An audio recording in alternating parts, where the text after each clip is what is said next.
But this is the traditional Sandown 2+4 meeting, and the final motorsport meeting that we'll be covering on ABC Sport for the year.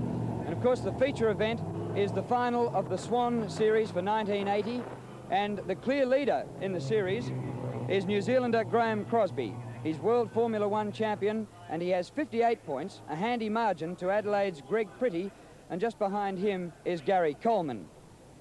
Absent today is Steve Trinder, who you may remember crashed severely in last week's Adelaide round of the series, but we understand he'll be out of hospital by Christmas. Pretty, who also crashed there, is still a bit stiff, but ready for today's ride against Crosby, who took out the Adelaide round with ease. Well, Crosby's margin is a big one, but the interest will certainly be there, and he may need every point.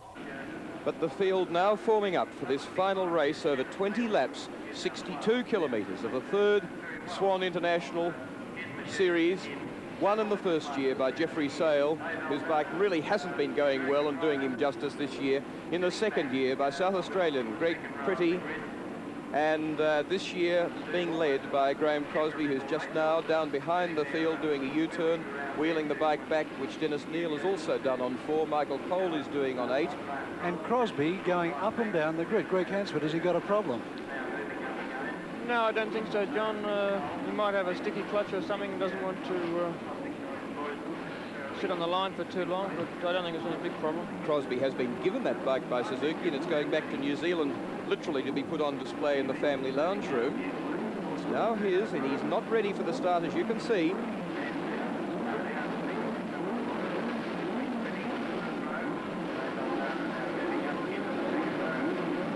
Crosby indicating something to Greg Pretty sitting beside him. They're getting ready and they're racing. Coleman, but it's Wayne Gardner who blasts to the lead. Gardner leading, then Coleman. Coleman into the lead. And Geoffrey Sale, look at him on 10. Gardner, though, and Crosby third, now picking up second. Sale back to third. But it's Wayne Gardner, the 20-year-old Wollongong rider. You can see there Trevor Flood on 5, Dennis Neal on 4, Pretty on 64. Sale, Michael Cole. Safely through, but it's Wayne Gardner in the lead, Crosby in second, and Dennis Neal coming up in the third position. So the 4 strokes lead this race from the 750cc 2 strokes. A disappointing start from Pretty and Aldana on the 750 Yamaha Grand Prix bikes, but a good one as you see Bolden there, last past Dennis Neal. A great start by Neal and by Gardner. What a rocket this young boy is on number 6. Bolden there, then Michael Cole on 8. Graham Muir, Gary Coleman, Trevor Flood, but just headed by Geoffrey Sale. Rob Phillips there on 32, and Gardner. Boy, that bike is so inferior in frame and power to the bike it's leading at the moment. But the rider doing a great job on the Malloy prepared Honda Superbike number 6. Crosby takes a look behind him now, going after the leader in second position and closing down the straight. Right up on him, but Crosby keen not to extend himself too much in the opening laps because he knows that his tyres can go up over 15 laps. For that reason, he'll hang back just a little bit. As behind him, Dennis Neal. Over Ron Haslam coming up into 4th position behind Dennis Neal. Mike Cole behind him again. No, it's not. Ron Bolden. Neal way off line there and really got boxed in, so does a wheelie to compensate. Gary Coleman gets through too. Graham Muir lurking behind him on 96. There's Coleman. Coleman dropped it on Friday on Haslam's oil, and the bike he reckons looks about the tattiest in the meeting. But the Newcastle 27-year-old rider doing a great job. And look at Gardner, still trying to keep Crosby in sight, an impossible task. Crosby so smooth on that big Suzuki Formula One 1000. And Gardner so desperate and so talented behind him in second position, doing a wonderful job. Curious prayer from the motorcyclist came from Wayne Gardner this morning, and it was for rain, because he loves the rain and he's so good in it. But dry track,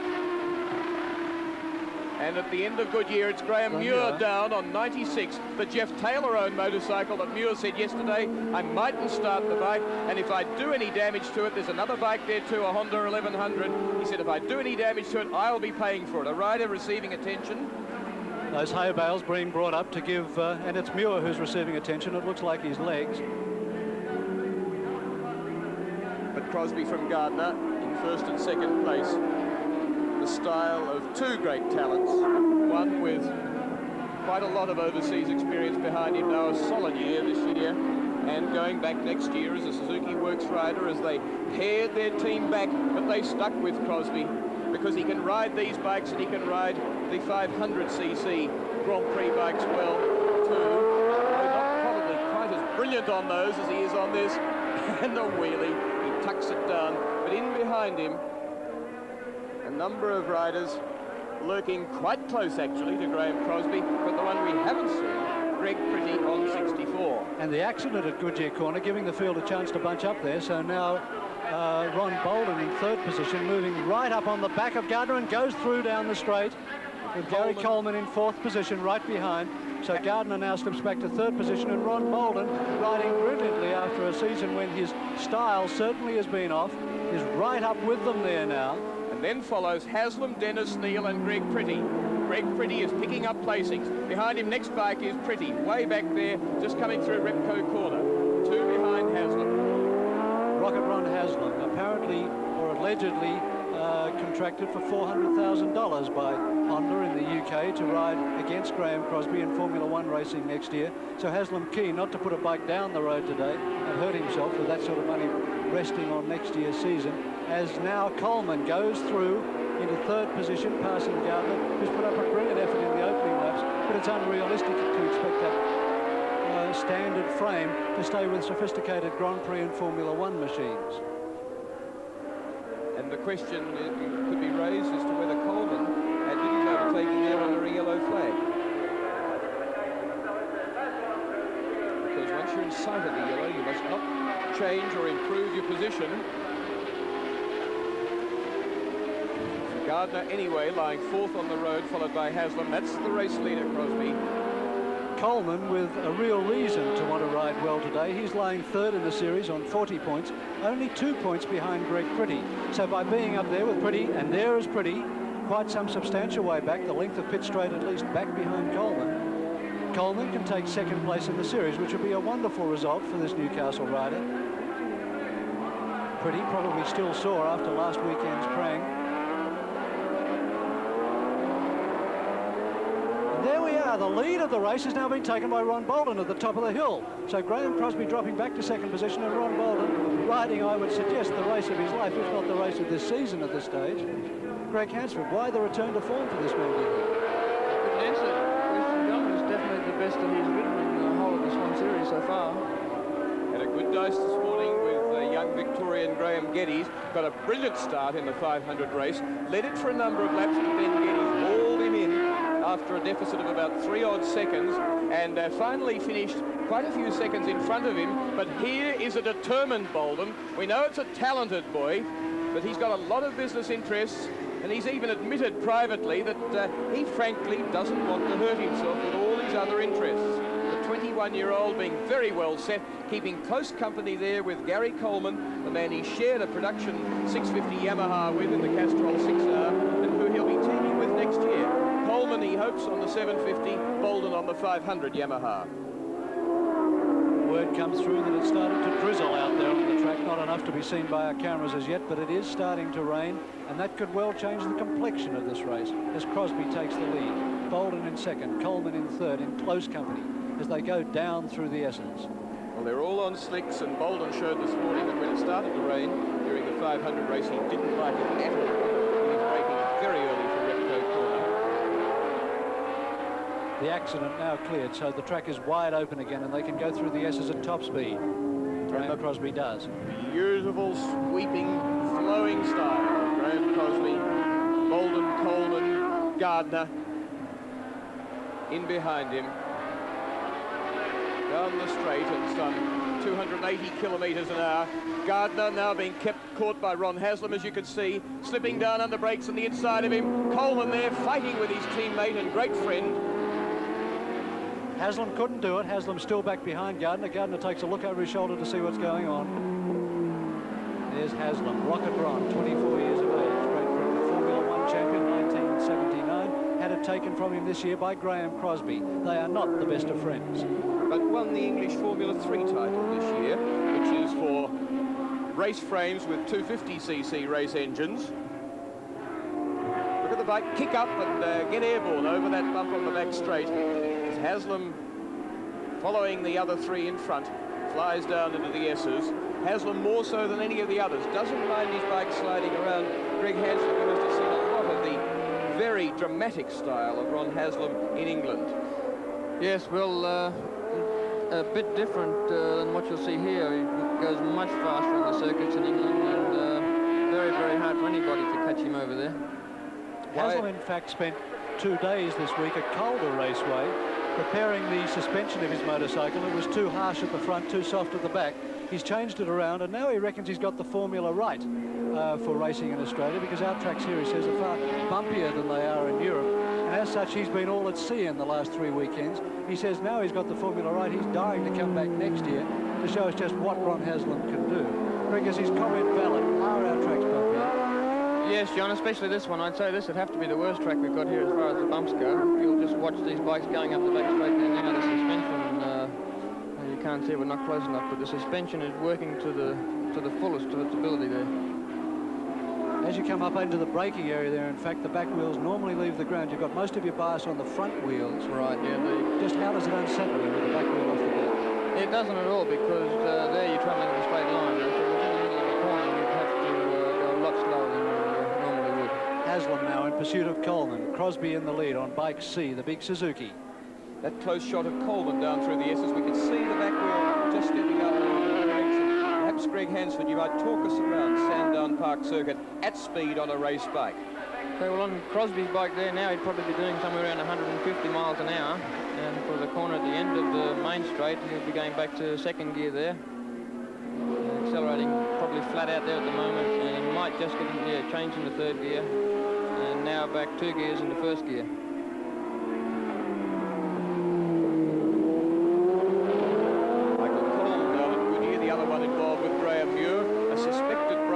For the Victorian, as Gardner there on 6 puts on a bit of dramatics. Then Greg Hansford up the back straight, and then that fearsome rush off the top. Right, well, he'd be in 5th gear there now. The big 4-strokes have only got 5. Probably back 2 gears into 3rd gear. Fairly fast left-hand corner there. Then you've got to flick straight back into the right-hander.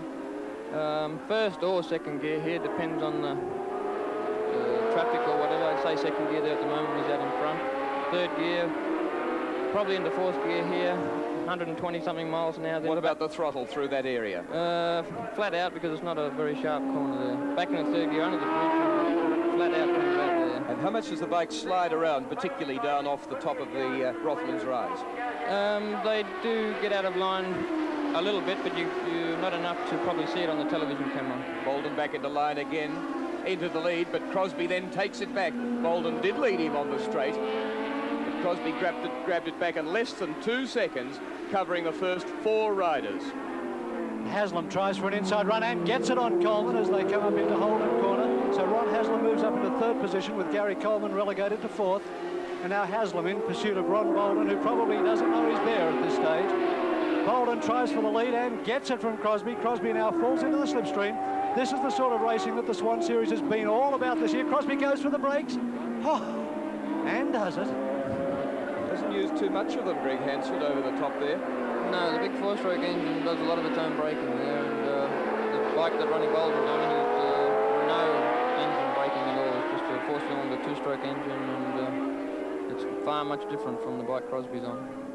Haslam now opening a lead on Coleman, so he was being held up by Coleman, and he's now coming onto the dice that's for the lead.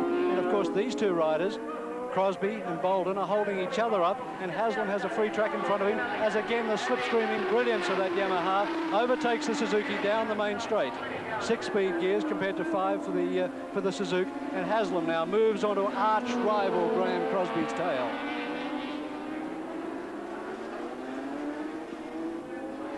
Bolden in the lead, up into Holden corner. Crosby with Haslam right there. Greg Hansford, who is the better of these two riders? Well, I think Graham would be the more versatile rider. He can go anywhere in any circuit and do very well, whereas Ron has to have everything perfectly right to be able to do what Graham does everywhere. They're on the 11th lap now, the race that's been reduced from 20 to 15 laps. So 4 and a bit laps to go, about 4.5, with Bolden leading Crosby. Yamaha in front of Suzuki at this stage. Honda in third and Yamaha fourth. The sweeping form of Ron Bolden, who really came to general public notice with an incredible race over 20 laps at Mount Panorama in 1979 Easter, where Crosby, he and John Woodley featured in an incredible race where each of those three led the race on some occasion. The lead swapped some 60 times and was swapping sometimes 4 times a lap. Crosby at that stage was on a 750 Kawasaki, Bolden on the 750 Yamaha, and in third place John Woodley was on a 500 Suzuki. It was brilliant racing as we looked then at Coleman. And right behind Coleman is Dave Aldana coming up through the field. So now Aldana, the American, joins the dice. And he's up there with Wayne Gardner behind him on bike 6. But there's Dave Aldana. He started the race of the series on a Kawasaki, gave it away after 2 laps because it was not well enough prepared. And we get the news that Aldana has been lapped. How about that? As we come back to the leaders, bike 59, Ron Bolden in the lead. Crosby behind him, right behind him. Haslam, Rocket Ron. Making a lot of ground on the leading pair. And pulling away, as you can see, quite substantially from 4th place to Coleman on 52. Under the Dunlop Bridge now for the 12th time. 3 laps to go. Bolden, Crosby, Haslam. 1 minute 10.2 seconds that lap. That's 1 second off the lap record established last year by Greg Pretty in the final round of the Swann Insurance Series here at Sandown. And the reason that they're probably that 1 second back is because they're dicing so furiously that Ron Bolden in the lead is working hard to hold out Crosby as Bolden pulls a wheelie in first gear out of Holden corner. Up into third cog as they go through the sweeper and up the back straight. 290 kilometres an hour at the top of the chute. Back through the gears to third cog as they go down through Rothman's Rise. Ron Bolden riding brilliantly in this race meeting. Certainly he screwed everything up to get himself there. It's quite a return to form from Bolden from that brilliant race at Bathurst, and he's graduated through 350cc Yamahas, been running this 750 for a couple of years, got also a 500 Yamaha, and hopeful at some stage of going Europe as Crosby goes back into the lead with just 2 laps to go. Crosby determined to finish the series with a victory in this triple points round. 30 points for first place. A great shot there of Graham Crosby on the big 1000cc Suzuki. So competitive is this Swann Insurance Series that by my calculations, Ron Bolden has become the 9th person to lead a race in the 4-round Swann Insurance Series in the last 4 weekends, and he goes back into the lead again at the top of the straight, and Crosby right on his tail this time now in second position. Long way back to Coleman in 4th place, Gardner still holding 5th, and behind him Greg Pretty in 6th on 64.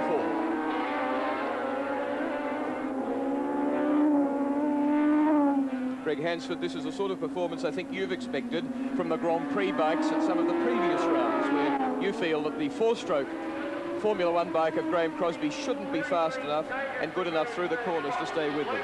Yes, well, I think Graham Crosby might be in a bit of trouble. He might have missed a gear there and a big puff of blue smoke come out of his engine, so if you see him slow down, I think they'll know why. He has done.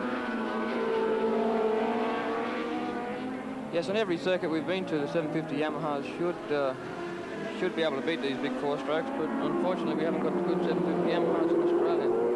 There goes Haslam into second position. Crosby has over-revved that motorcycle down the chute. Now a puff of smoke from Haslam's bike. he goes out in pursuit of Ron Bolden. Ron Haslam would love to win this race because he believes that he has not been seen in his best form in Australia. He would love to prove himself to the Australian fans. Back through the field, that's Jim Budd with Mick Hume right behind him. There's the leader, Ron Bolden. Now with Haslam chasing. Crosby in third position behind. Less than half a lap remaining. Haslam cranking it wide open. Bolden perhaps a 1.5 second advantage as he comes across the causeway under the Dunlop Bridge. Onto the main straight for the last time. He can't be stopped now. And with the checkered flag coming up, Ron Bolden wins the fourth and final grand final of the Swann Insurance Series for 1980 from Rocket Ron Haslam, the former world champion, and the current world Formula One champion, Graham Crosby, there on bike C in third position. And Crosby takes the series. And the final points in the Swann Insurance Series, Graham Crosby on 88 points from Greg Pretty, 69, and Gary Coleman, 61. There's the winner of the race, if not the series, Ron Bolden, who actually comes up into fourth position because of that, I think, on 58 points. Bolden had some ordinary performances through the series. 9th place in the first leg at Oran Park, 8th in the next, 4th and 5th in the two legs at Surfers, 4th and 8th at Adelaide, and a brilliant run back there, and congratulations from Haslam to win the final round. Just the one leg at Sandown. Now here's Drew Morford. Well, Graham, it's another laurel to you, the Swann Series, and one that you obviously treasure very dearly. Yeah, it's one that's just sort of just topped off the whole season for us. Everything throughout the whole season has been absolutely brilliant. It's been really good. And this has just sort of put the icing on the cake, so to say. It's been good. What happened to the bike just in the last lap or two? Well, Ronnie's bike, I think, had a little bit of mid-range horsepower up the back straight there, and I could pick him up under brakes a little bit. And I was sort of planning a last lap sort of attack, just sort of biding me time, and I come onto the back straight. I think it was on the last lap, or the second to last lap, sorry. And the blue flag was going to come out, and I come on, I give it a bit too much and missed a gear. And from then on, it went on to 3 cylinders. I was just hoping that the head of the valve wouldn't break off and then sort of get mangled up with pistons and all that, and then I'd fail to score, and that was the thing I was really worried about that last lap. It's been fairly expensive. What, 3 bikes who've come off less than showroom condition? Oh, no, it's only the one bike we've had, but they've been pulled apart about 15 times so far this series. All the nuts and bolts are getting worn off and rounded off and everything. It's really good to see that. It's good fun. It's been great competition, as was mentioned in the commentary. I think at various stages we had 9 different leaders over the 4 rounds in the Swann Series. Yeah, that's true. It's been, I would imagine, it's something of a long-term plan of attack when you start these series. You don't have to win every one, but you have to finish every one. You have to be high up every time, and it's been really, really good. How do you go on that big bike compared to the others? You're really working hard? No, it's actually a dream to ride. It's suspension-wise, it allows the rider to sort of relax and sort of get into a nice, smoother type of motion than the other types where they don't handle so much. It makes a bit hard work for the riders. Well, that's it for the year here. What's your plan next? That's it for here. I've got to continue on. I'm going to do a race in New Zealand, the Wanganui, around the houses, and I'm going to take the bike across there next week. So you might stop, but I've still got work to do. And what's your plan for next year, overseas? Well, I'm going to contest 2 championships, the 500 World Championship, along with Greg Hansford, so we'll be battling it out together, as well as the Formula One World Championship. That's basically on the same lines as what it was run this year. Well, we hope to see you back again next year at the Swann Series. Yeah, you will. And still hopefully as a reigning world champion. Great, thanks very much. Thank you very much, Grant. Well, the noise in the background was the 2-wheelers getting into action. We're now about to see the final round of the Australian Formula 2 Championship. Revs are building in the starters' hands and about to start. Keep an eye on John Bowe and Davison, and they're away, and John Bowe missing the start a little bit, but now gets things under control, and it's neck and neck between Bowe and Davison comes over the top and into the lead as they go into Repco for the first time. Davison, Bowe. Rob Power in third place. The rest of the field stringing out as Davison into the lead. John Smith up into fourth place in the roll. Very very big field of Formula 2 cars as they head up the back straight for their first time. And getting bigger and bigger as each race goes by. A very, very popular and competitive class of racing. And here we have John Davison coming under pressure from the Tasmanian. John Bow got the inside running over Rothmans, but cannot quite do it. John Davison seemingly not so worried as Richard Davison seemingly not so worried by the car now as he was earlier this morning when I spoke to him. Holding off John Bow. We're going to have to be careful with our Davisons. There are 3 of them. Richard Davison through Dunlop Bridge in the Hardman. John Bow just deciding on his tactics for the remaining distance of this 13-lap event. And across the line for the first time, it's Davison from Bow, only just though, only just. And Bow goes into the lead on the outside. Can he hold it? Under brakes, into Repco corner, yes. Cuts across onto the line, apexes the corner, out past the pits, and Davison down to second place. It was John Bow who took out an earlier Formula 2 race on today's program in the wet. John Smith there in third now, right up there with the rout. And here is the man that is going to be John Bow's biggest worry, I'd say. They recorded a standing lap time of 1 minute 16.41.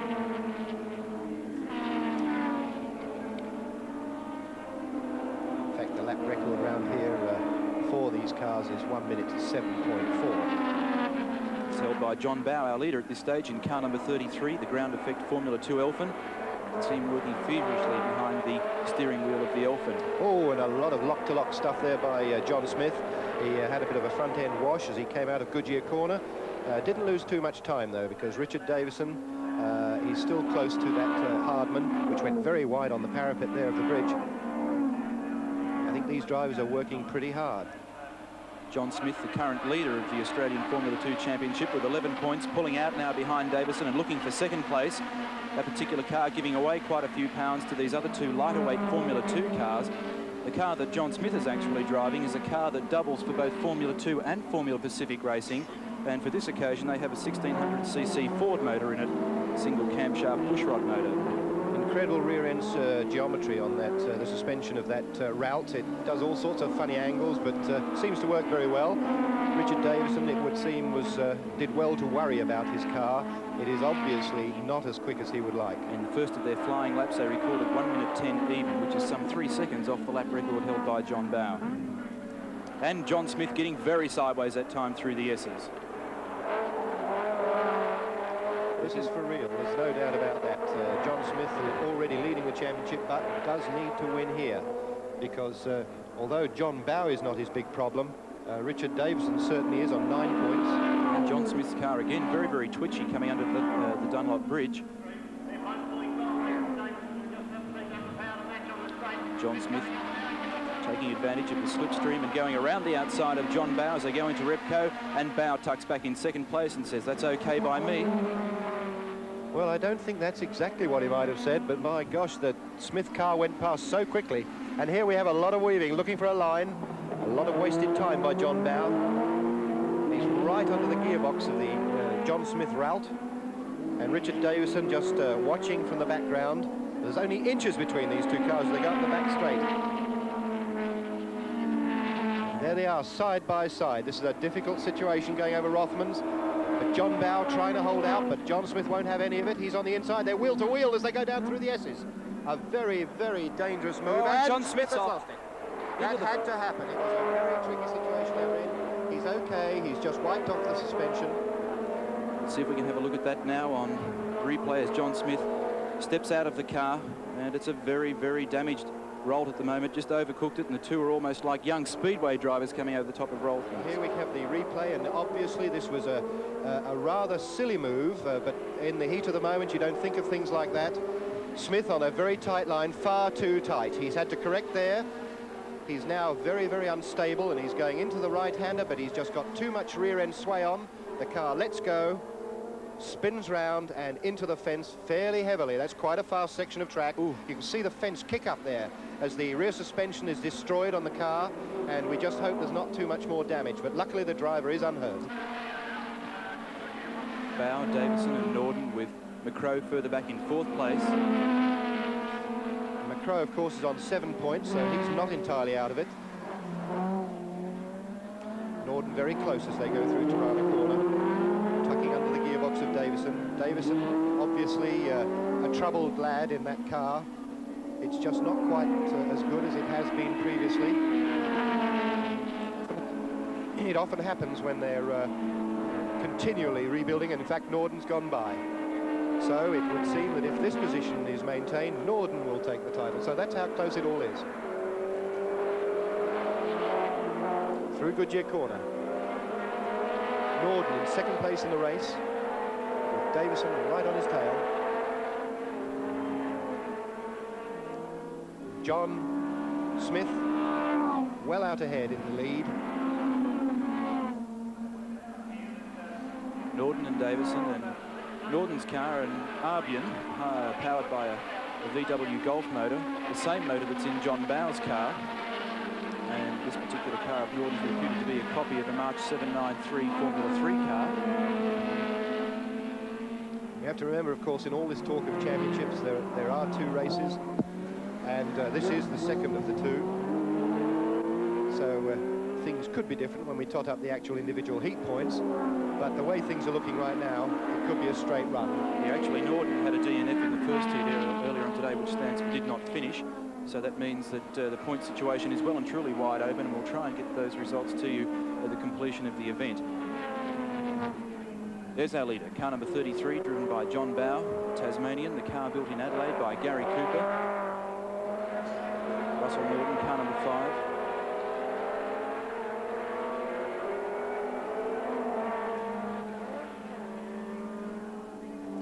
Off to Europe tomorrow is John Bow. Bit of a look-see again. He seems to pop over quite regularly in recent months, and we wonder what he's got going for him over there.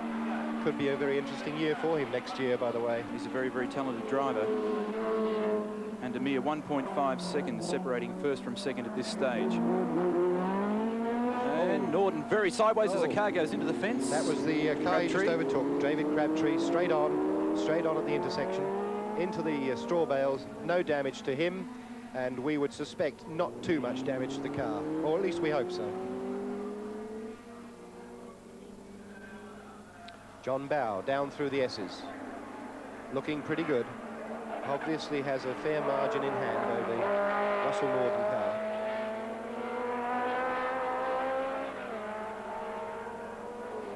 Oh, and a little smoke coming from Norden's car now. Whether that's just a little bit of oil surge or something, we don't know. But there it is, it's a haze behind the car. He's throwing everything into it. He doesn't really have to, though, because if he can stay in this particular position, he's going to at least record some good points in this second heat. He must finish the race. It's no good pulling out with a broken engine. And a cloud of smoke from the VW Golf of Russell Norden's. It's obviously oil is spraying out on that side of the car in the corners and going up to the exhaust pipe. And I'd say that the gauges have gone haywire as he heads up towards the top of the straight once again. Well, that's good news for Richard Davison, that's for sure. And he's wearing the latest in helmet wear with the Simpson helmet from the United States, looking much like Darth Vader. Keeping going, though. Obviously, just going to have a little bit of look and see how it works. Might be able to make it to the finish. But that smoke does look quite heavy. It's not at disaster proportions yet, but it doesn't look as if it'll be long before it is.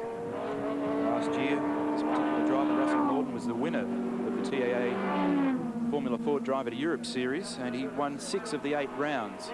A very forceful young driver. Just 2 laps remaining. So if he can hold on for 2 laps, at least he gets a finish. And there you can see in the background, Richard Davison. Davison has obviously slowed quite a lot and could well come under pressure from Peter Macro before the race is over. That's a fingers crossed job in the cockpit there at the moment. Hand up again. And he's gone round on his own oil. Yes, he's blowing oil everywhere. He's lost it on his own oil. He knew he'd lost it. He could feel the rear end twitching. Had his arm in the air as it went round. Davison into second place, and now looking very, very good indeed for the championship. He stalled the engine, so... you can see the big scuff marks on the right-hand rear tyre as he plants it to the floor once again. Well, we've had a bit of a problem at Goodyear, which we can have a look at in just a second. Here we have a spin there by Rob Power. Oh, what a shame there. Kadicha hit it going straight into John Smith's Ralt. This was off air, but we recorded it and we're able to show it. What a shame. More damage to the Ralt and a little bit of damage to the Kadichka too. John Bow off on his last lap. While all the mayhem is going on around him, he's calmly going on his way. Probably by now starting to think about getting to the airport in the morning. Little else to think of, he's got no real opposition. Having a good look in the mirrors, both right and left on his way up the back straight. Seeing whether any good bits can be taken off the Rex, I suppose. I think he's got all the good bits on this car. Yes, indeed he has. Very, very fast little motor car. And a very sophisticated design from Gary Cooper, who is now producing motor cars which are equal with the best in the world. Indeed, he's always done that. Richard Davison, second place, and surely to be the 1980 Formula 2 champion. Under the Dunlop Bridge for the last time, John Bow coast from here easily. A very fine win in a highly competitive formula. Both are, oh, he's absolutely in raptures. Both arms in the air as he crossed the line, and there goes Richard Davison, and I wonder what he's thinking of right now. Famous name in motor racing in Australia, and yet another beautifully successful year to add to a fine record. John Bow stops by his pit. The mechanics have a talk. How did it go? Who cares? He won. Here we have it again. Remember, he was offline. The car was very unstable. The rear end became very loose, and there was nothing he could do. Round he went, and very, very heavily into the steel fence. It must be the most galling thing, Neil, to have already damaged your car and then have it damaged some more by somebody else's accident. And it's the second time that it's happened to John Smith this year too, right off another tub in New Zealand. So let's go down now to trackside with Drew Morford. He's probably a man that we should see out there on a bike instead of having him on our commentary team. But Greg Hansford, it's most delightful to have you on our commentary team, but everybody must be wondering, why aren't you riding? Well, Drew, the biggest problem is that the factory are getting ready for the 1981 World Championships, which start in March next year. We went over to Germany a couple of months ago and did the German Grand Prix with the bikes, which was the last Grand Prix of the season. Then everything was sent back to Japan to be worked on and completed for the start of next season. So all I can say is that we haven't got any machinery. And I gather that just most of the factory effort is being thrown into your bike for next year. The budget, yeah, everything. The factory in Japan is so keen. They want to win the 1981 World Championship. I hope I can help them. The other part of the racing will be done here in Australia with the motocross team. They'll have a fairly big budget. They've just got a couple of new riders, new bikes, everything else that goes with it. So I think you'll see a lot of green Kawasaki's winning some motocross races in Australia next year. And going up to 500cc for next year, what difference does that make from your point of view? Well, it's the premier class. It's the #1 class. It's like the Formula 1 Grand Prix car racing. It's the only one to win, and the factory, you know, the factory have won the 250 and 350 World Championships in 78 and 79. Now they want to step up and they want to win the 500 World Championship. The bikes are different to ride. It's a bigger bike, a lot more horsepower, much faster, and probably a little bit more difficult to ride, but shouldn't be any problem. Do you get much of a chance to test them and have lots of rides on it before you actually get into the competition? Yeah, we'll be testing, I think, in January, possibly in Japan if it's not snowing over there. Every Grand Prix you go to, you're there for about 2 or 3 days before the race starts, and you've got 2 days practice to get the bike right. And now with the 4 or 5 mechanics that I'll have with me this year, I think there shouldn't be any great problem. How many rounds are there in the Grand Prix? It will vary, but I think there's 12 been scheduled so far. Last year there was 11 scheduled and only 7 were run due to a few discrepancies with the riders and safety of the courses, and so you could say it's going to be at least 10. It sounds like you get to see a fair bit of the world. Well, the last 2 years we've travelled, 25 countries each year to do these races. In 1978 we did 26 races in 30 weekends in Europe, and you get to see a lot of motorways, and that's about all really. Ride a bike and see the world. Well, all the best to you next year in the Kawasaki team at the 500, Greg. Thank you very much. the start of the final round of the Australian 350cc Road Race Championship for 1980. The 6th round to be held over 31 kilometres, 10 laps of the 3.1 kilometre Sandown Park circuit. And quite a task in front of Rick Perry on the Kawasaki twin to hold out Chris Oldfield on the Yamaha. We'll have a look at the points in just a moment. Perry will be riding bike number 26. Oldfield will be on 0-1. Greg Hansford will be talking with rather than watching him ride. Tony Veach on 47. Steve Fisher has had a fall on the warm-up lap, but should be on bike number 7. Graham Geddes has not competed in all the rounds, but will be riding number 0, the bimotor Yamaha. There's Rick Perry, slightly in front of the other riders on bike 26. That's the Works Kawasaki KR350. As they get ready to start, his bike worth about $20,000 compared to $5,000 or $6,000 for the Yamahas he's racing against. The major difference is that the engine is in line, one cylinder behind the other on the Kawasaki. They're across the frame on the Yamahas, and it's a start. Perry a good start, Oldfield going with him. Veach on 47, tucking in behind that pack. John Wood, 16, looming up to the right-hand side of the picture, but it's Geddes leading from Perry. And Oldfield, as you can see, slotting into 4th, and on 61 in 3rd place in front of him is Wayne Clark. Geddes, a good win in the 500 race earlier today. Perry 2nd. John Wood there, footing as Veach does too on 47. Wood on 16. Now heading up the back straight, winding it out through the gears. As you can see there, number 22 under full acceleration. Glenn Middlemas getting the front wheel up. Perry's teammate Paul Cawthorne on 27, the only other Kawasaki in the event. And Cawthorne, of course, on a 250cc machine, as Geddes comes up to the top of the straight for the first time and dives down through Rothman's rise.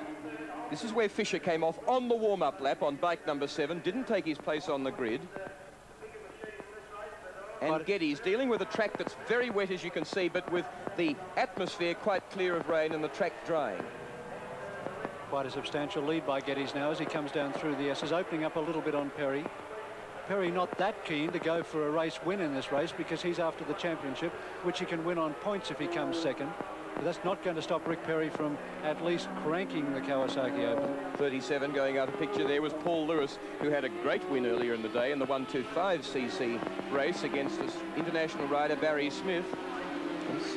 Ross Williams on a Yamaha takes one position more and goes out in pursuit of bike 37. Paul Lewis going for an inside run, can't pull it off, gets the gate slammed shut on him, and Paul Lewis goes through.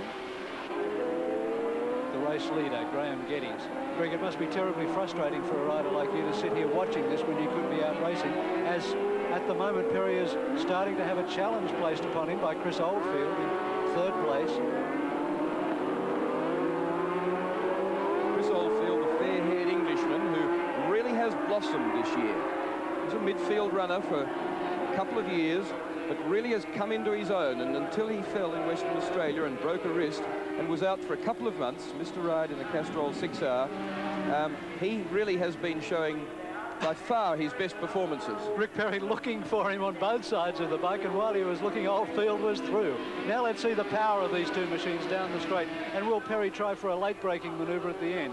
Now Oldfield's got the corner covered, although a slower entrance to the corner on the left-hand side of the track, which will give Perry a better slingshot up the short pit straight. See how he catches Oldfield there, looks behind him to see if anyone else is around, and now tucks into Oldfield's slipstream. Perry has 53 points in the title chase after 5 rounds. Oldfield has the pressure on him on 40 points, not only to finish in front of Perry, but quite a number of placings in front of him to try and take the title. So he must keep charging. Perry, on the other hand, has nothing more to do than to keep him in sight and to keep the bike upright. Geddes has not competed in many rounds of the championship. He went to the 1st round at Simmons in Tasmania and to the 2nd at Adelaide, but he's been absent from a lot of them, partially due to his trip to Europe. Oh, and there's a fall from 2 riders. It's down the bottom at Dandenong Road corner. Off the S's, off Rothman's Rise, as you can see. It's that Goodyear corner down there, very close to the Prince's Highway. Identifying, it looks like bike 1, Stephen Hardwick from New South Wales. No, it's not. Yes, it is. It's Stephen Hardwick from New South Wales.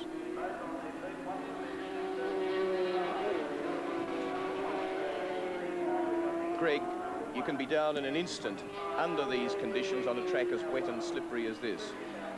Yes, well, if your front wheel slips, you're in big trouble. But like if you're watching Graham Geddes going around there, only his rear wheel's doing a bit of sliding, and that's the way you want it. He can feel what the bike's doing under acceleration, but if your front wheel lets go, that's when you're in big trouble. And how do you stop the front wheel going? Don't go too fast. And judicious use of throttle to get the back wheel just a little bit sliding a bit. Right, the way Graham Geddes is riding there now, he would feel probably perfect. The back wheel's just sliding out a little bit, not too far. If it goes too far, well, then you're in big trouble. But he's got the feel of the bike, and he's doing everything really well. So Geddes feeding his way through the field now, lapping there. 5-parter on 21. And we'll also have to deal in a moment with the ambulance that's just going around to attend to the riders there that fell. So that'll be an added complication as he goes past 48 Bernie Summers. The gap now building up to 13.5 seconds. Geddes back to Oldfield on 0-1 in second place. Perry still in third on 26, the Kawasaki. Geddes has already lapped Tony Veach, last year's 125cc champion, meaning that something's obviously wrong with Veach's bike, because he's much quicker than that under any reasonable circumstance. Geddes, one of many Australians over many years, certainly a constant flow of them to Europe since the war, and many of them in the last few years. Greg Hansford, what sort of a task is he taking on there, competing against the best riders in the world? Well, when Graham went to Europe this year, Willie did extremely well. He came 5th, I think, in the Belgian Grand Prix, which was his first one. What helped him so much was when the starter dropped the flag, Graham was able to be at racing speed within a couple of seconds, as you saw in this race when he had a 100-yard lead on the first lap over Rick. You'll be going with 2 350cc bikes and 2 500. Two of the bikes over there at the moment, 2 of them here today. What sort of budget's needed, and how hard is it to run a season competitively with big, heavily backed teams? Well, our budget this year will be somewhere around $500,000, but I'm sure Graham's is not going to be anything like that, because it's going to be some sort of a private deal.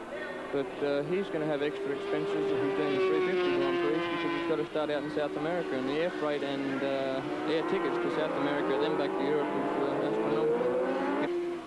Geddes a substantial lead on Oldfield in second position, while Lewis is throwing out a challenge to Oldfield, some 5 seconds behind at this stage, and gaining fast. Won't be able to do it on the last lap, I don't think. John Wood still has the hole in the seat of his Yamaha there, number 16, that was worn through at Bathurst when the tyre started warming up his backside for him on some of the more severe bumps on the Mount Panorama circuit last Easter. But this is Geddes, a determined and talented rider on his winning way, well back in the Australian title chase because of his absence through the season. He's lying 6th in the series with 12 points. And that's Bob Rosenthal waving the flag, a former Australian motorcycle racer, 33 years old now, and he said as close as he gets to it these days is to give some advice over the telephone. Here's Oldfield. Second place. And will guarantee him second place in the Australian title series. Paul Lewis finishes next on 37.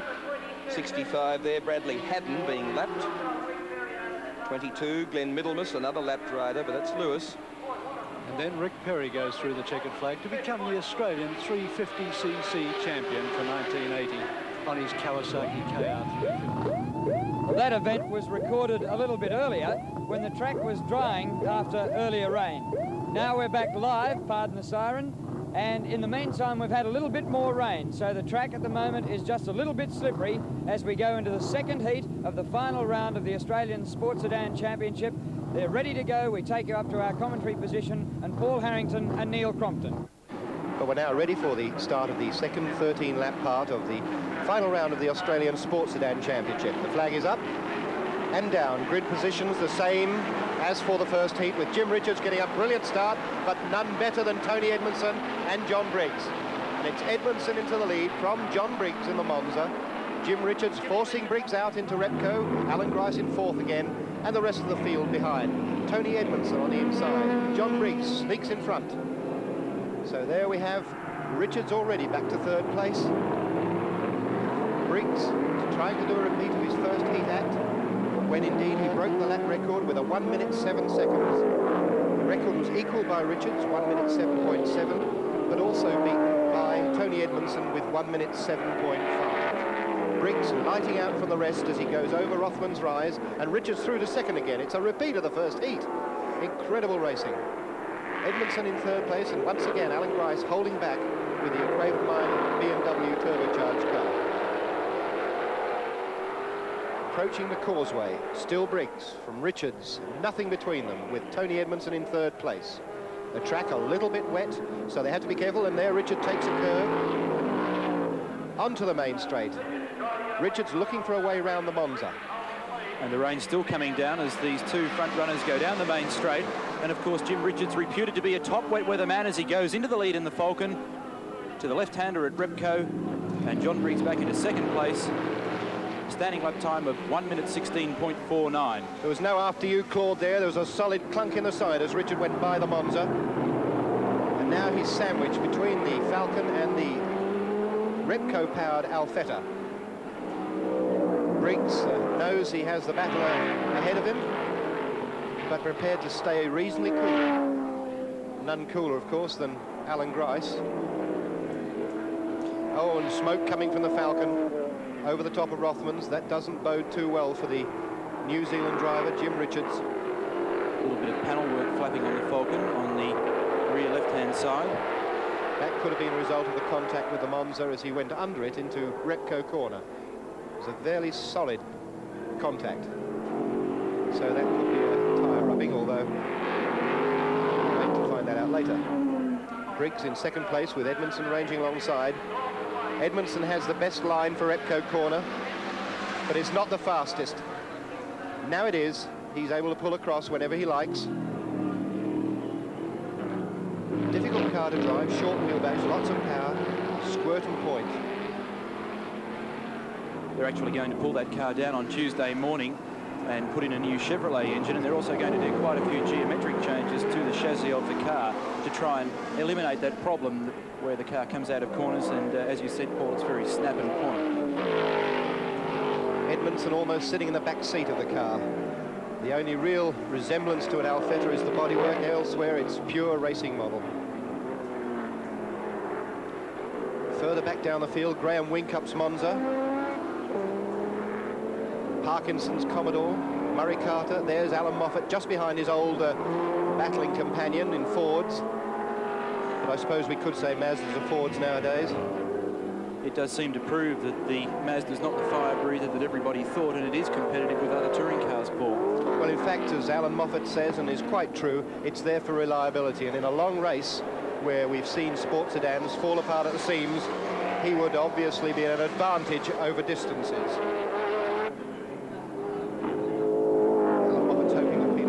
Actually watching this telecast to prove a point on the Mazda. Jim Richards up the back straight. Car moving around on the suspension. Over the top, very stable, wide-tracked, long wheelbase car, certainly in comparison to the others.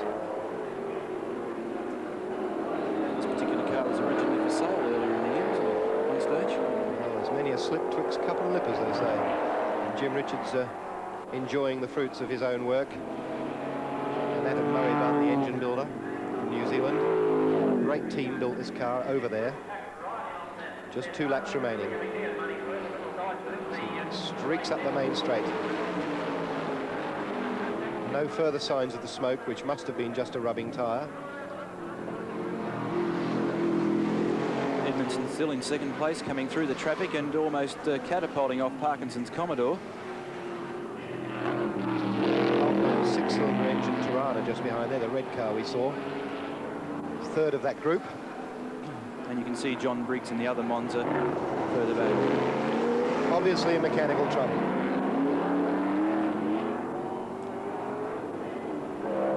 It's all Jim Richards. After the battle in the first heat, he's making quite sure that this track, now drying, is not going to recreate that battle. Shame for us, but good luck for him. Huge oil cooler under the rear of the car, or transmission cooler. many aerodynamic aids, the front spoiler to prevent air coming, the wing at the back to hold the rear down, cut down on oversteer. And he's coming up now to 1 lap to go. It really is amazing that Jim Richards, who is a man that doesn't really race all that many times in a year, how he can do so well. Of course, he partnered Peter Brock in his 1980 win in the Hardy Ferrado 1000 at Mount Panorama, and can step into a sports sedan, a touring car, or whatever is offering at the time. Seems to do very, very well. Well, inbred talent will come out no matter what. During the week, as a proprietor of a Jane Timar in Coburg. It's a tireless worker. Over Rothman's rise for the last time. Into the S's. Left, right, left. Down into Goodyear. There is Tony Edmondson, and that's the gap. Second place to the Alfetta. A car that has run brilliantly all year. Had its offs now and then, but generally built up a points lead that's unbeatable at this point in the season. A very worthy champion too, Tony Edmondson, backed by Don Elliott from Tasmania. And here we have the winner of this two-part race. At least the second part of it anyway. We'll have to work out the points later.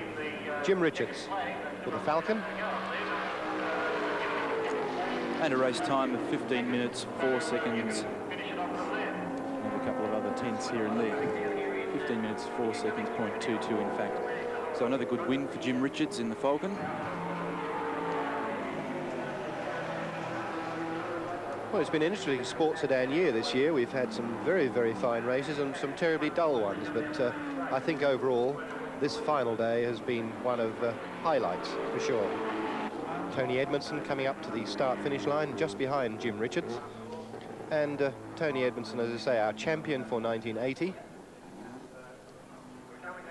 The Tasmanian who would like to race overseas. Just repeating that in the feature event, the Swann series, the series over the 4 rounds was won by Graham Crosby in the bikes. And John Smales, I heard you say during the commentary we had at different stages 9 leaders during the 4 rounds. It was pretty open, wasn't it? Oh, yes, indeed. There hasn't been a series as hard-fought as that, Drew, since the old Tasman motor racing series of the 1960s, bringing the best competitors from the world together. In fact, there were 9 leaders in the 7 races in the series, and 4 different people won the 7 races. Graham Crosby took 4 victories.